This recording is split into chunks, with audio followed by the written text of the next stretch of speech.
sure that we do this right with your next comic, man.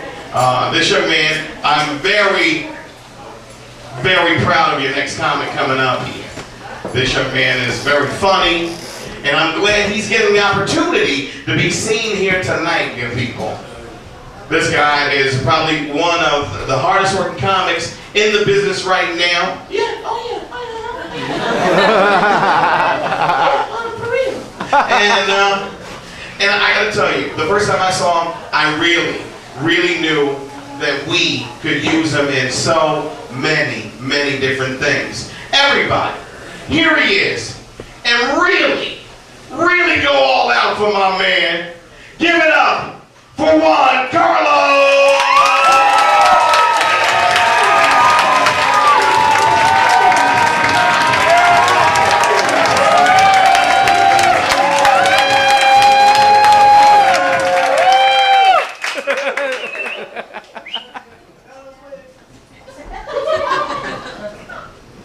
I'm gonna let you guys in on a little secret. I am actually Hispanic.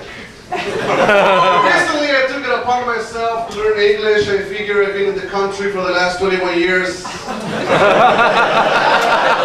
as well learn the language, get to know the people.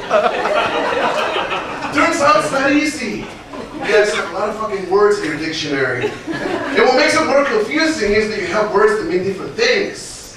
Like Republican, Tea Party. And then you have words that mean the same thing even in Spanish. Like, I didn't know this, but apparently in this country, no means no. It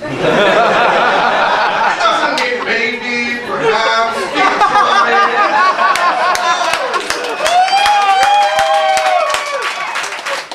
At least that's what the police report said. I also learned a couple of other words that night. Persuasive and forceful. Fun word, restraining order. And what a restraining order really is just a fun way of showing people who are not from around here areas in the city where maybe they shouldn't hang out. I don't know, maybe because there's a lot of crime in those areas. I remember the officer said, don't go here, here, and here. Stay away from the mall. Apparently schools are the best.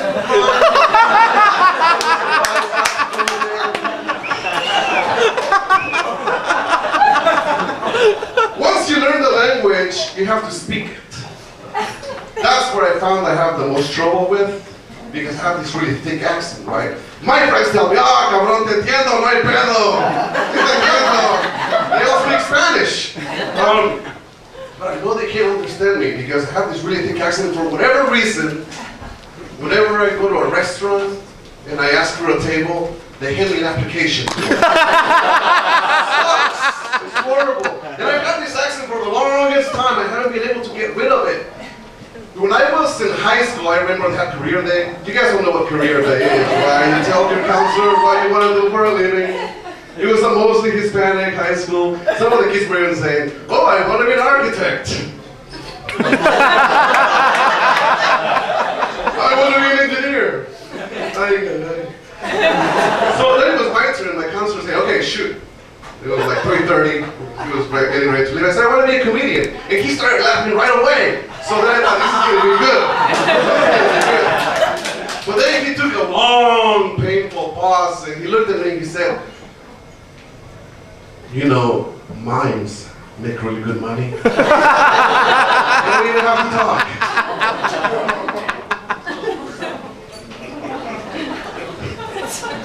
They don't, they just do a little English. After I learned English, I figured I'll buy a computer, why not? And I gotta be honest with you guys, the computer I use it mostly for social networking. Like I joined that Facebook page. Any Facebook users here? Facebook can be a really useful tool. Like I think of Facebook as an international.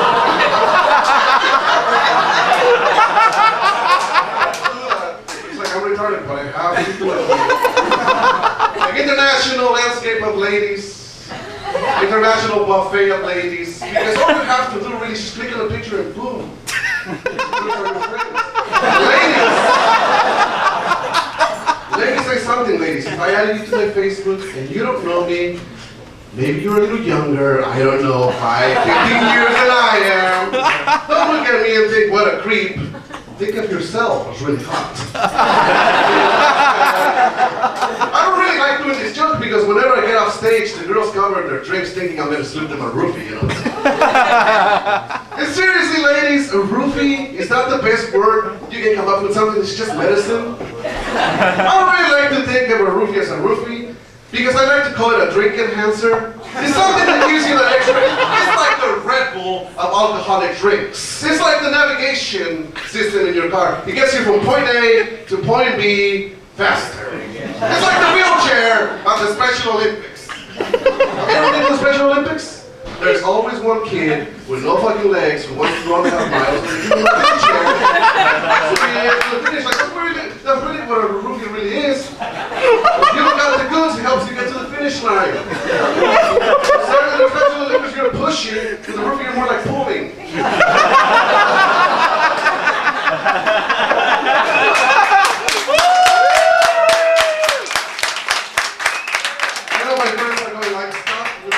Jokes, don't do those are not going to get you anywhere. I have a really good friend in the audience today. You know, I wasn't going to say her name. I think it's Leslie. You know what, I'm sorry. Completely forget the name Leslie, because I don't want anybody pointing her out. She's here, and you know, let's call her Bob. An American name. And she always asks me random questions about being Hispanic. Like the other day she said, Juan Carlos, do Mexicans watch the news? We're not fucking animals? We care about the economy and whatever we do. Here's the reason why I don't watch the news. Because I think they ought to let the weather guy do the news, because Hispanics are very religious, and we believe in people who can do magic. Weather guy, he can tell you shit that's gonna happen like 2 days from now. As opposed to the news anchor who just tells you shit that already happened. I don't care, I'm not picky. He can do both. He can do the weather and the news at the same time. He can say, if you're gonna go out on Wednesday, it's gonna rain. And a lady is gonna get mugged by a pack of vicious Hispanics. So if you're gonna go to the inland area on Wednesday, make sure you bring a jacket, an umbrella, and a gun. She asked me the other day, she's like, what do you think of this whole drug smuggling problem that we have? I don't like answering that question because I'm Hispanic and all my Hispanic friends get all uptight when I answer this question. Because I really don't like the drug smuggling problem that we have. And if it was up to me, really, I would build a border that's like 100 foot wide by 1,000 foot tall. I'm already here. The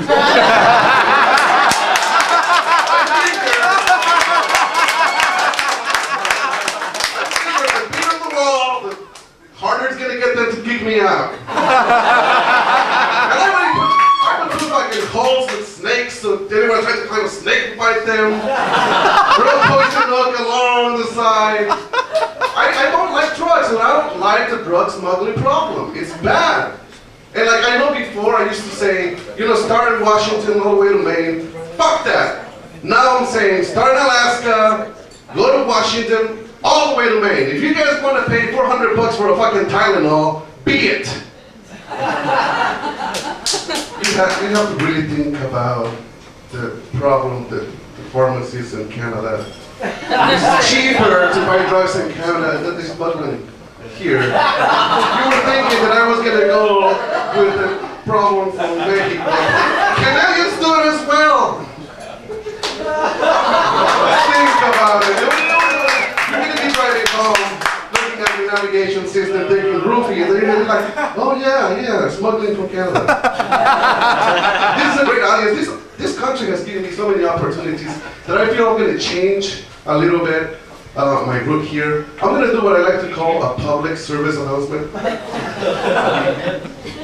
And what it is, show me hands, guys, here. How many of you guys have seen that movie, The Devil Wears Prada? Yeah. It's a good movie. It's got Guys, do me a favor, don't ever chop onions while watching the movie The Devil Wears Prada. It just gives your conservative Hispanic family the wrong idea of who you really are. Especially, I don't know, maybe you got like a chill glass of Chardonnay going, and your cat's there, and you're watching the movie, and like 20 minutes ago you were chopping onions, and your eyes get all watery. Just don't watch that movie. I didn't even know you guys were here. I know what you're thinking. Who is this sexy Hispanic Latino man, right? Because this is my first time right here. Who is this Enrique Ricardo Antonio Banderas? Does he know how to dance to the sweet rhythms of salsa? Does he know how to dance to the bad beats of merengue? Or does he get down and dirty with the forbidden bits of reggaeton? Maybe there's a scar across his freshly shaven, perfectly tanned, olive-colored Latino chest that he earned while fighting for the love of his señorita. How did he get that scar, you might ask, right? Well, maybe they were making love, not on the bed, but on the ground, like a pack of Jew, sensual North Korean wild tigers just going at it. Rah! And the husband came home. The guy had a karate fight.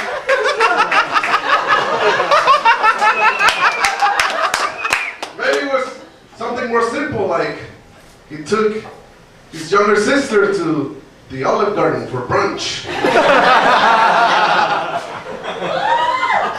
And he got very upset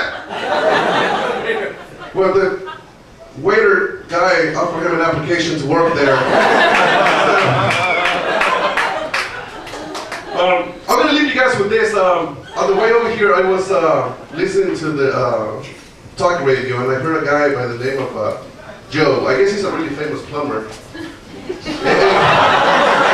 a famous guy. He's nothing. He's really a plumber who, I guess he has an opinion about Hispanics. And he said, and the first thing he said, actually, he said, I'm not racist or anything, which made me really happy, because then if you hear the rest of the statement, you might wonder, he said.